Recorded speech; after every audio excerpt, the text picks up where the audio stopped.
Thank you. Again, Justin Katz, President, Palm Beach County CTA.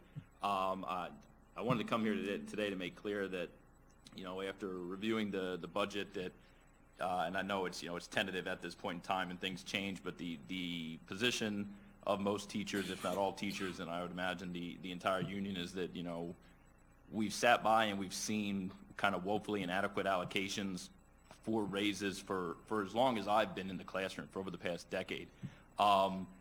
The excuse, and it's a valid one to some degree, that the state regularly basically screws the district over. They do it to every district. They don't care about us. They really don't. I don't think there's anyone that questions that, but the fact is that if there's anyone who thinks that's going to change anytime soon, I'd love for them to tell me when and how, and so they can convince me that things are going to get better. So the constant excuse that the state toughing us, again, it might be valid to an extent, but it can't be one that is constantly leaned on as the reason why we can't properly compensate our employees. I think that it's important to recognize that the decision to pay employees a dignified salary and the willingness to provide a top-notch education to our students can occur simultaneously. It just will require tough decisions. You have to go through the budget, and I know everyone always says that, the fat has been cut, but it's the government. It's a multi-billion-dollar budget. There's more fat.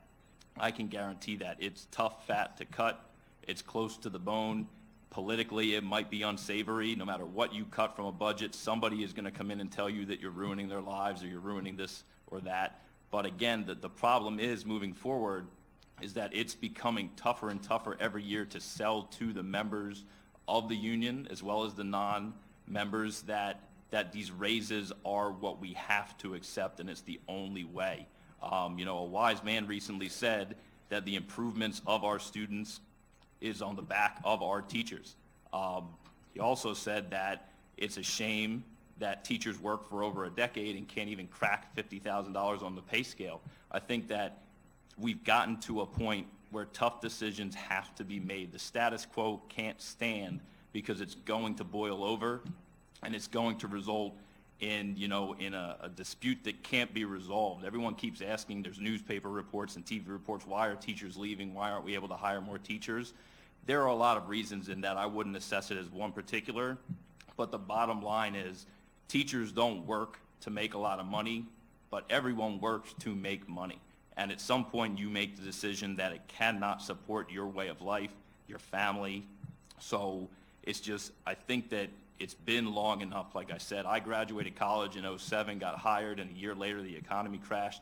And for the entirety of my career, and anyone hired after my time, we haven't seen any daylight.